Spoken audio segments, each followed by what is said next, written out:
Buenas tardes a todos ustedes y a los que están escuchándonos por distintos medios a lo largo y a lo ancho del país y esta vez también en el extranjero. Y aprovecho la oportunidad para saludar a nuestros queridísimos amigos de Brasil y en especial a Claudia Lima Márquez, que ha sido una de las grandes impulsoras del derecho del consumidor en Brasil y es hoy la jurista más reconocida en este campo en toda América Latina, y también ha colaborado con nosotros en la redacción del nuevo Código Civil y Comercial de la Nación.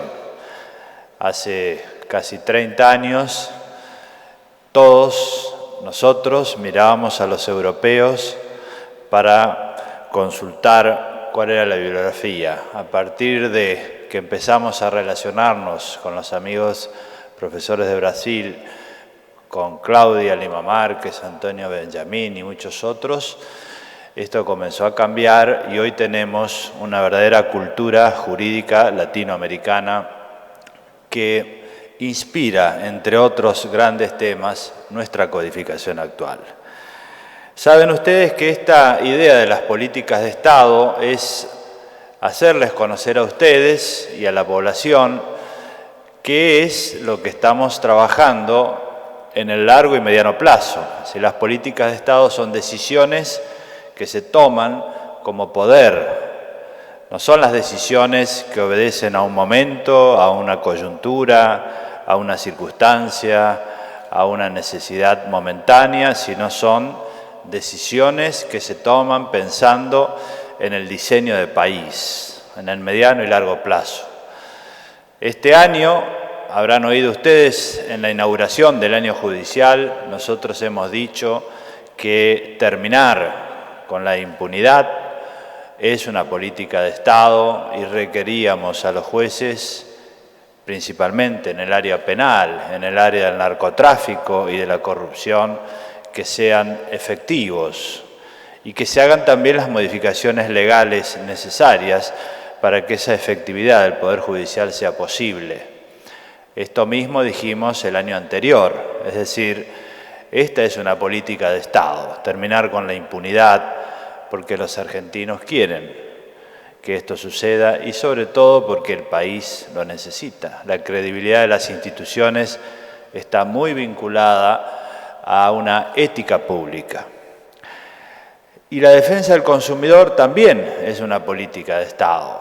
Nosotros ya la tenemos en la Constitución desde la reforma del año 94. Por lo tanto, es algo que está en un texto que nos hermana a todos. Es decir, aquí no hay diferencias partidarias ni circunstanciales. La Constitución es nuestra hermandad, es el texto común. Por eso es una política de Estado, la protección del consumidor. La Corte Suprema este año ha tomado una medida importante en el campo de la implementación. La decisión, la acordada, ya se había firmado, pero este año la hemos incluido dentro de las políticas de Estado, creando además la Secretaría para las Relaciones del Consumo. Es decir, darle una categoría de Secretaría de Corte es un mensaje importante para la comunidad. Decisión que tomamos el año pasado, pero que a nosotros nos parece que va a tener mucha repercusión a lo largo de este año. ¿Por qué entendemos que es importante establecer una política de Estado en la protección de los consumidores? Cuando nosotros hablamos de los consumidores, siempre nos referimos a la parte débil, es decir, aquella que necesita ser tutelada. Por eso hemos hablado siempre en esta Corte de una ética de los vulnerables, es decir, la ética son los valores, aquello que nos engrandece, aquello que nos hace mejores, aquello que perseguimos a lo largo de la vida para considerarnos que estamos obrando de acuerdo a principios morales. Y la protección de los débiles es un principio moral, por eso hablamos de una ética de los vulnerables. Esto no es novedoso, si se quiere, en el ámbito jurídico. En el derecho privado tiene su origen en el derecho romano, cuando se hablaba de la protección del deudor frente a los castigos que habían impuestos, que eran excesivos, de la Lex Poetelia Papiria, 200 años antes de Cristo. Ahí nace el principio favor de Vitoris.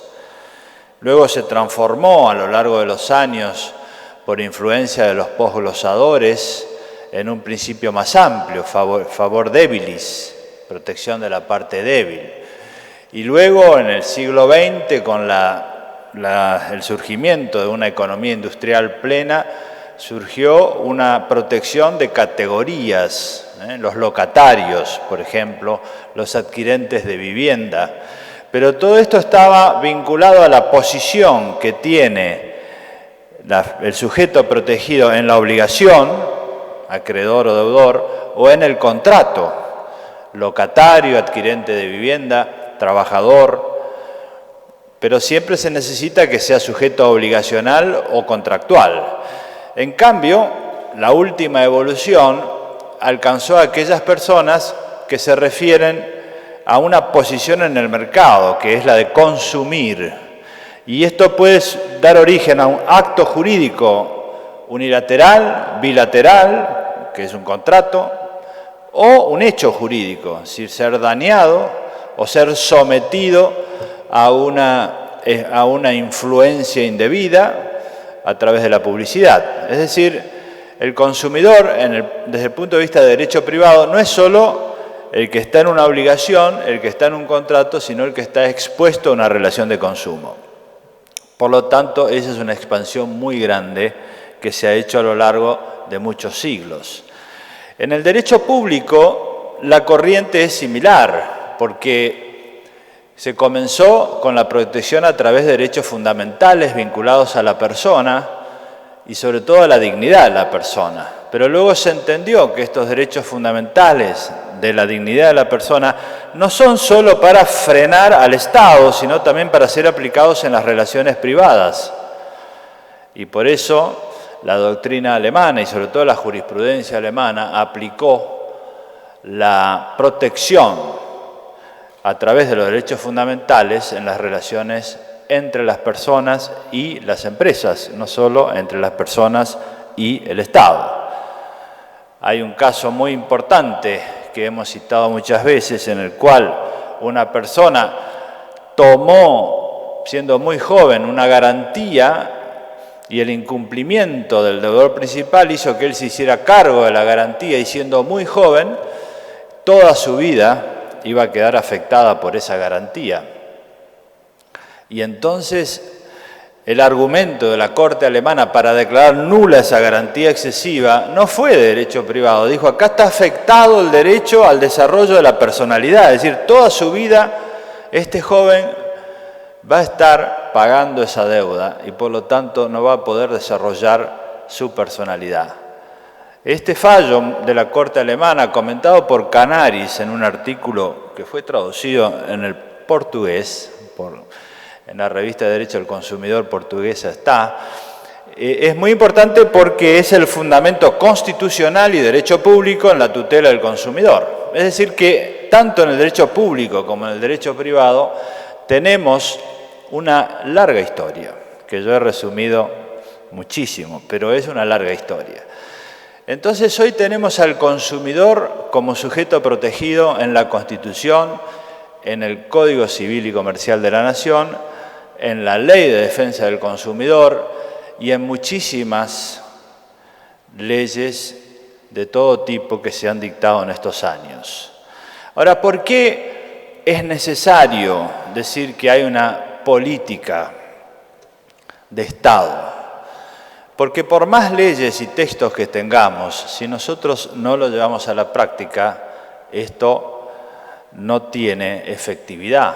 Una de las grandes críticas que nosotros hemos hecho a lo largo de los años es referida a la distancia que existe entre los derechos declarados y los efectivamente percibidos por el ciudadano común.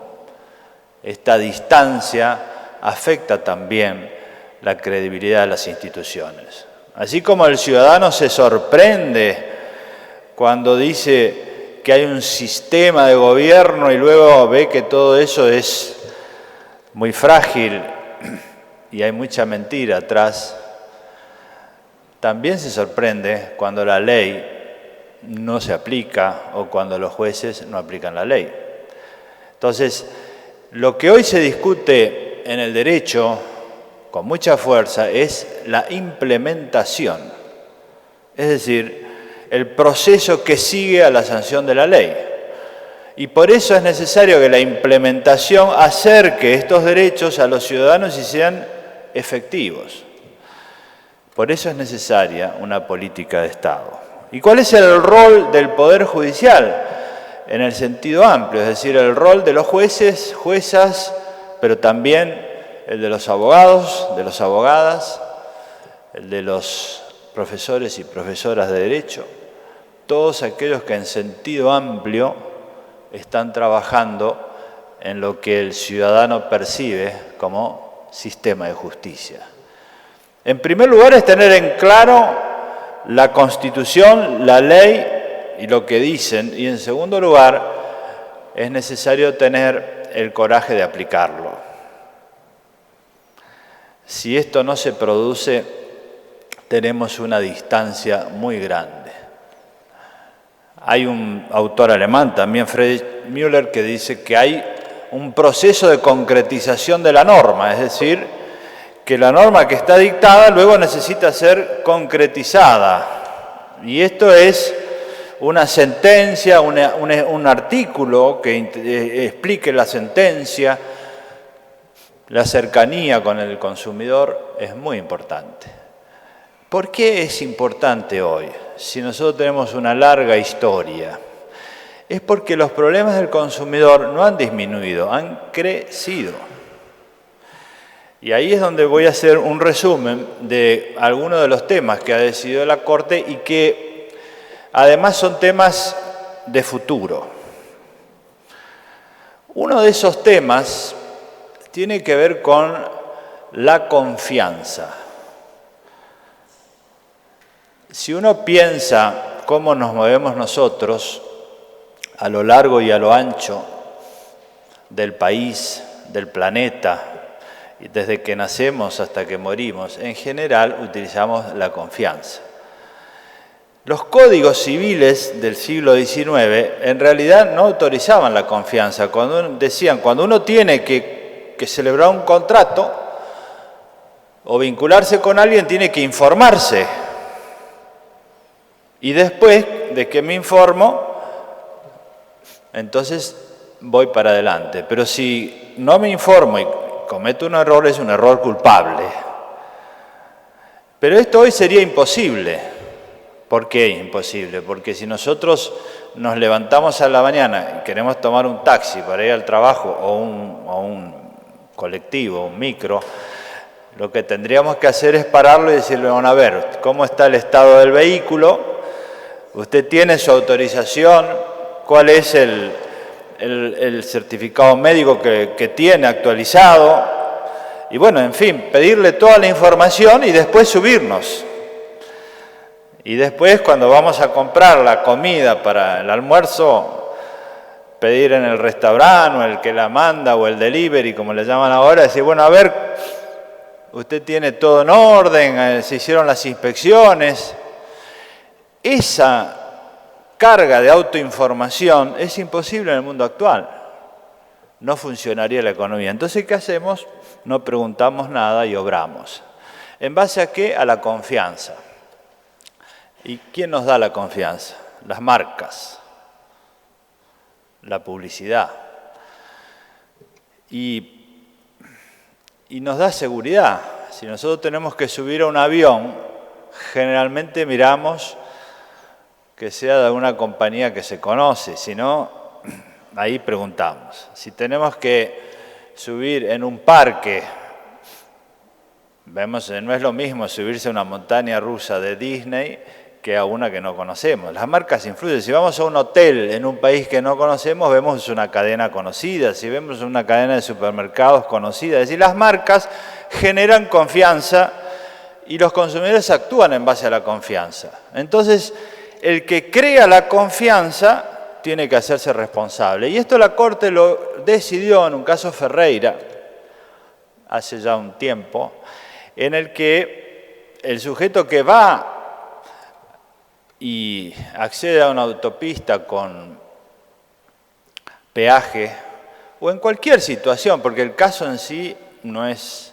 determinante, en cualquier situación donde hay una publicidad que genera confianza, una marca difundida, entonces el que genera esa expectativa tiene que hacerse responsable de la expectativa que genera.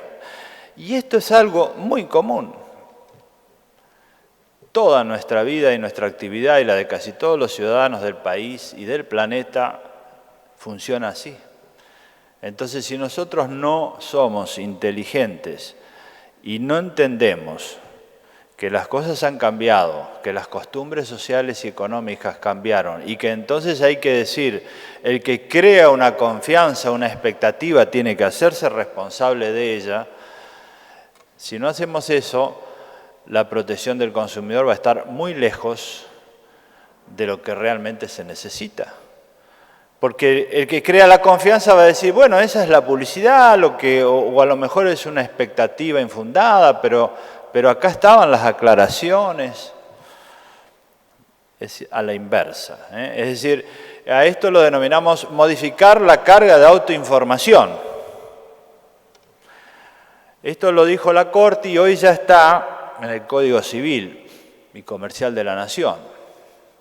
Otro tema que es muy importante, porque ha pasado en la Argentina, pasó también en otros países y probablemente siga, es el tema denominado el sobreendeudamiento del consumidor, sobre el cual la doctora Jaspase ha escrito una tesis que hemos valorado en la Universidad de Salamanca, ahora en enero. Yo fui parte del jurado y espero que la publique en la Argentina. Pero el tema es muy importante. ¿Por qué? Hay situaciones en las cuales hay emergencia económica. A nosotros nos pasó en el año 2001-2002. La gente estaba endeudada y, claro, no se podía pagar, hubo una crisis económica y entonces se ejecutaban las hipotecas. Y aquí es bueno valorar las experiencias. El Congreso dictó varias leyes, que ustedes la pueden ver en estos fallos de la Corte, analizadas. Varias leyes prorrogando los plazos por razones de emergencia, hasta que finalmente se logró una renegociación individual de la deuda. Esta es una de las maneras de solucionar el problema del sobreendeudamiento del consumidor, es decir, aquel que se endeuda por encima de lo que puede pagar. Nosotros tuvimos una situación muy crítica y la Corte estuvo mucha dificultad en ese momento, nosotros lo hablamos muchísimo y finalmente se declararon constitucionales esas leyes y en uno de esos fallos dijimos que era un problema de sobreendeudamiento del consumidor. Esto pasó después en Estados Unidos, donde tuvieron otra idea, que era ejecutar. Es decir, la protección del acreedor, usted debe, se le ejecuta, se va a la calle o pierde, y esto después produjo una crisis en el mercado, porque los bancos no quieren tener esas propiedades desocupadas. Pasó en España. Es decir, este es un problema que ocurrió con las denominadas crisis económicas derivadas de las burbujas inmobiliarias. Pero es mucho más amplio que eso. En situaciones de normalidad, hoy las economías funcionan en base al consumo y la incitación al consumo. Y todos vemos cómo nos gusta consumir porque nos incitan para consumir también. La publicidad inductiva lleva a consumir. Hay una fuerte publicidad inductiva, hay un crédito hecho a través de distintos mecanismos, básicamente el sistema de tarjetas de crédito, pero también el crédito al consumidor por distintos medios. Y todos empiezan a gastar porque total lo pago en 12 cuotas, pero cuando pasan unas 12 cuotas se le suman otras 12, otras 12, otras 12, después llega una situación en la cual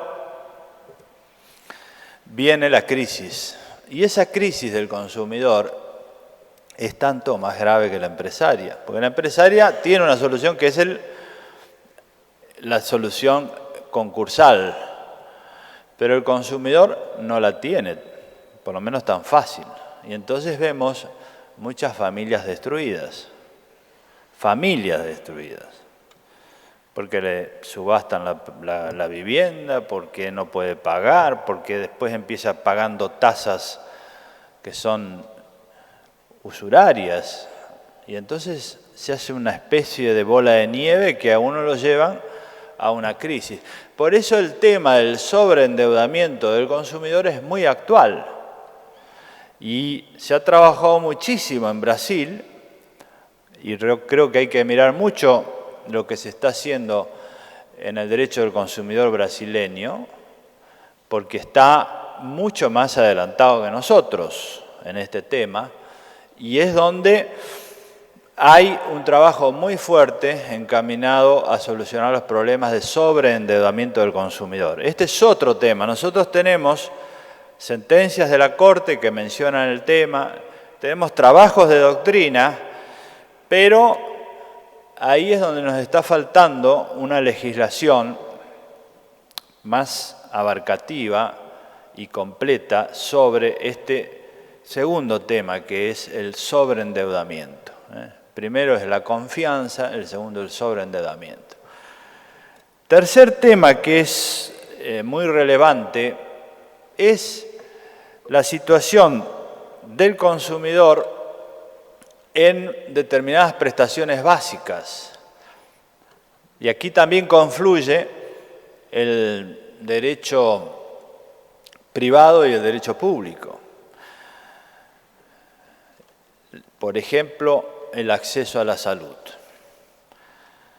La salud es las prestaciones de salud. Nosotros distinguimos siempre la salud pública, que es la organización del sistema, la salud privada y el acceso a las prestaciones de salud.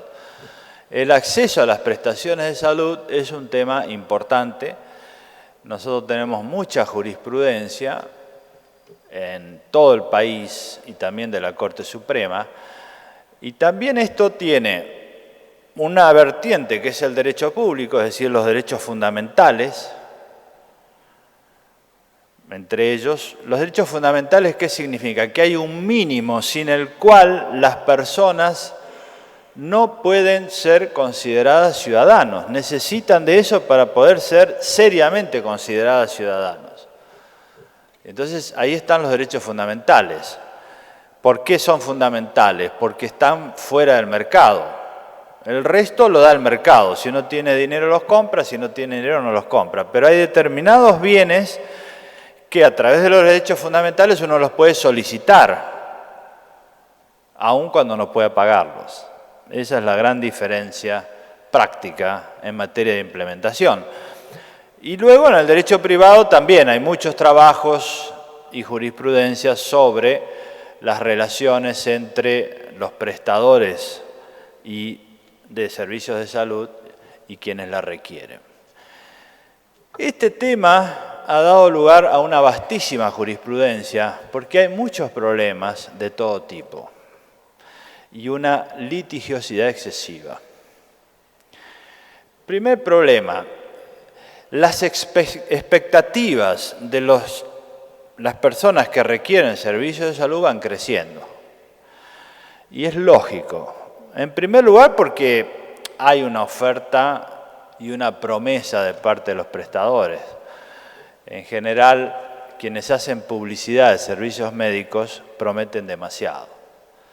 Y yo siempre me acuerdo de la palabra de un juez anglosajón que dijo: aquellos que prometen super resultados no se asombren cuando le reclaman superdaños, porque ese es un crecimiento muy grande de las expectativas. La otra es Internet. La gente se enferma, busca en Internet y encuentra que en tal o cual lugar hay un centro o una droga o un medicamento o una técnica donde el tema... Entonces es lógico que busque eso. El problema es cómo armonizar esta tendencia creciente de las expectativas con un sistema que las pueda proveer.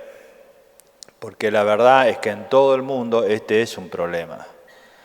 Aquellos que tienen medicina pública, muchos países la tienen, están viendo este problema y entonces regulan días, meses, tipos de atención. Y entonces, claro, hay una gran tensión ahí, la gente se enoja porque tiene que esperar 6 meses para una operación. Y esto va a los tribunales. Y para que la atienda un determinado médico tiene que pasar por varias fases. En otros sistemas privados, enteramente privados, la gente también se queja porque le dan el servicio, pero es carísimo.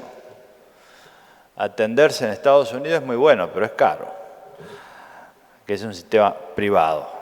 En España o en Inglaterra, el sistema es público, también es bueno, pero hay una regulación muy extensa. Entonces, nosotros tenemos un sistema mixto, donde hay público, hay privado y hay obras sociales. Y a veces es muy difícil encontrar un equilibrio. Nosotros tenemos este caso Cambiaso, que ustedes tienen a su disposición, y hay mucha jurisprudencia donde hay que buscar un equilibrio. En este caso Cambiaso es interesante porque era el problema de un pequeño prestador, una mutual. Si le damos todo lo que piden, entonces beneficiamos a uno, que es el que pide, pero quiebra la mutual y todos los demás que lo siguen no obtienen nada. Entonces hay un problema aquí de consecuencialismo en las decisiones, que no es menor. Siempre hay que pensar en términos de consecuencialismo, es decir, hasta dónde llegan las decisiones, cuál es el efecto multiplicador. Esto es materia de una política de Estado. No deberíamos estar así. Nosotros podemos planificar, en primer lugar, disminuir la litigiosidad, porque es muy sencillo que los sistemas de salud y sobre todo los ministerios públicos de salud organicen un sistema donde alguien que busque una prestación del norte, del sur, del este, del oeste, se recurra a un lugar, en ese lugar esté la información, donde se lo pueden dar mejor, asesorarlo, por qué esta alternativa es buena, por qué esta no es buena, por qué hay mucho engaño. Es decir, hay un problema básico de información y de manejo de expectativas. Entonces esto requiere que nos pongamos de acuerdo en un sistema que guíe a aquellos que están en un estado de extrema necesidad, disminuyendo la litigiosidad. No son los jueces los que pueden resolver esto caso por caso, porque en definitiva termina siendo manejado el presupuesto de salud por los jueces, lo cual tampoco es bueno. Entonces, por eso acá es necesario un sistema, una política de Estado en materia de prestaciones de salud. Otro tema que es importante es el vinculado a los modos actuales de prestación a los consumidores, que básicamente son a través de Internet. Y hoy hay un extraordinario debate sobre muchos aspectos de lo que se denomina comercio electrónico. Acá también quiero recordar que Claudia Lima Márquez escribió un libro muy importante sobre comercio electrónico. Y yo también escribí uno que me lo prologó un amigo profesor de la Universidad de Porto Alegre cuando fue traducido al Brasil. Nosotros con Brasil tenemos muchísima interacción y estos temas hace mucho tiempo que se están trabajando. Piensen ustedes que cuando contratan en Internet, en primer lugar no saben dónde contratan. ¿Cuál es el lugar? Es un no lugar. ¿Cuál es la ley aplicable? ¿Cuál es el juez competente? Todos estos temas se discutieron hace años y hoy hemos avanzado en la solución de algunos de estos aspectos en el Código Civil y Comercial de la Nación, en la parte de Derecho Internacional Privado, y también hay un trabajo importante hecho por Claudia Liva Márquez y la Asociación de Derecho Internacional Privado para lograr la Convención Latinoamericana en este tema. Es decir, esos son temas importantes porque si uno hace un clic, esto lo llaman los click agreements, que ahí suscribe uno cláusulas generales y entonces puede terminar litigando en cualquier parte del mundo. Ahora, aparte de eso, hay muchos otros problemas que plantea Internet que son de muy difícil solución y que hay que encarar a través de políticas de Estado. El que hoy está más, digamos, en el tapete de la discusión es el tema de la privacidad. Nosotros tuvimos acá el caso de Google, que es bien conocido, donde hay aspectos vinculados a la privacidad y al honor. Pero me gustaría comentarles a uno que se está discutiendo ahora en Estados Unidos, que es muy difícil, porque fíjense el tipo de problemas que se plantea en Internet. Luego de un acto terrorista, digo brevemente se los cuento, detectan un teléfono, ese teléfono tenía una clave, esa clave era un teléfono de un iPhone, de Apple, y finalmente, luego de muchas investigaciones, la única manera de conocer la clave es que Apple haga un programa específico para destrabar ese teléfono. Y entonces el FBI se lo pide y Apple dice no. Y ahí se armó el lío. Porque, ¿cuál es el argumento del FBI? Bueno, es conocer la información que hay en un teléfono de un ciudadano acusado de terrorismo. El terrorismo, la seguridad. ¿Cuál es el argumento de Apple?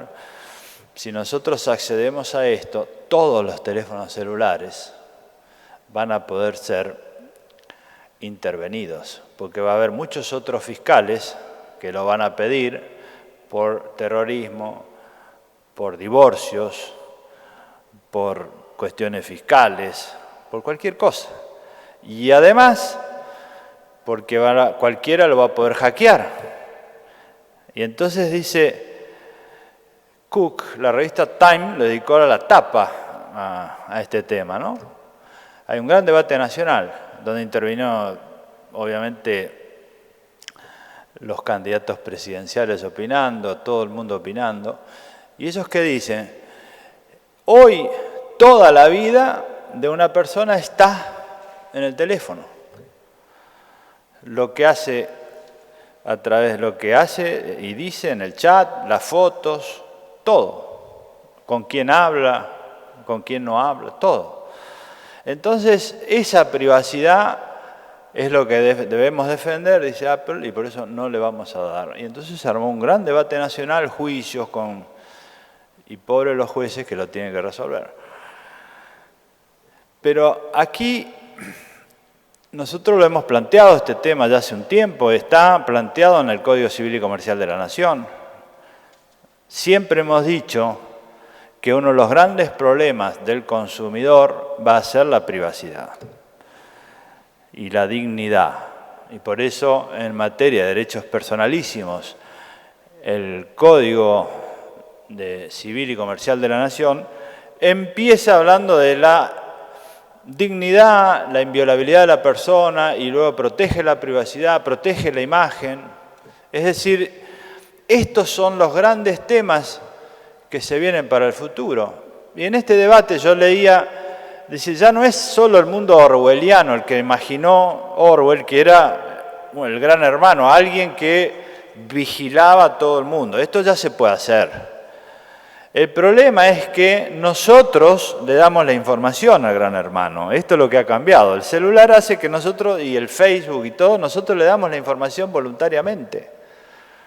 No es que nos están invadiendo, nosotros le damos la información.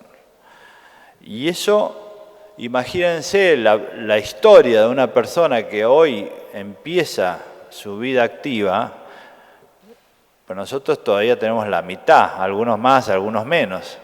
Pero este fenómeno de los celulares de hoy es tremendo. Celulares, tarjetas de crédito, historias clínicas, todo es electrónico y todo es accesible. Nosotros estamos dando toda la información y bueno, este es el debate. ¿Qué priorizamos? Esto también requiere una política de Estado. Uno de los jueces dijo, esto no lo puede resolver juez por juez. Tiene que haber, Estados Unidos le piden que el Congreso discuta este tema y haga una legislación. Bueno, acá también el Código avanza mucho en este tema porque es uno de los grandes temas que vamos a tener en el futuro. Entonces, la verdad es que la protección de los consumidores es un gran tema. Nosotros muchas veces creemos que es solamente una disciplina más y muchas veces optativa en la carrera de abogado. Pero en la vida de las personas es un gran tema. Es lo que decide la calidad de vida, es lo que decide si la vamos a pasar bien o mal. Mucho más que cualquier otro tema. Porque todo hoy, todo lo que hacemos tiene que ver con el derecho del consumo. Hasta el modo en el que nos comportamos. Yo he hablado muchas veces de la publicidad inductiva, la fuerza que tiene y cómo nos lleva a hacer cosas que antes no hacíamos. Y fíjense ustedes cómo hoy se ha diluido profundamente la línea separatoria entre el producto y el fármaco, entre medicamento y producto.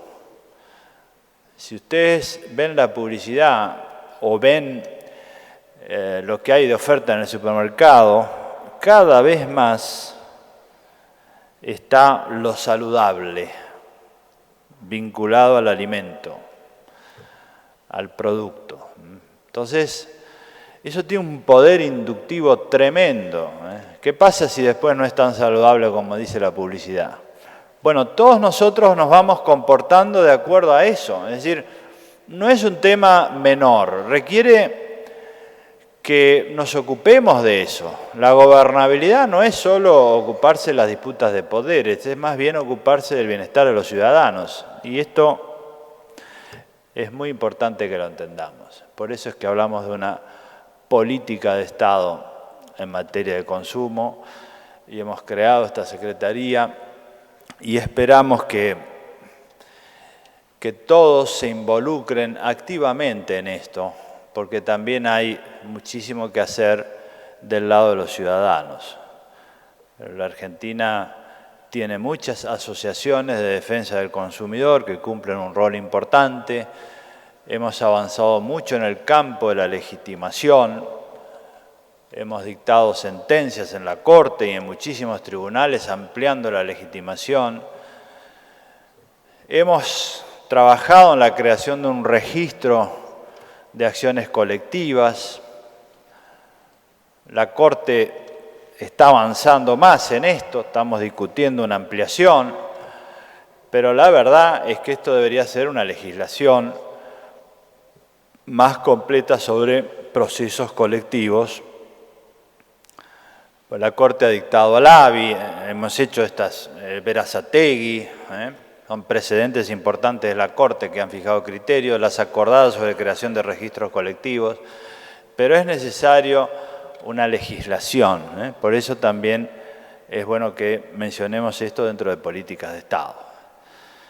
Es decir, para nosotros el tema es muy importante, vale la pena y nuestros ciudadanos están esperando que nos ocupemos cada vez más de esto. Así que nada más y muchísimas gracias a todos.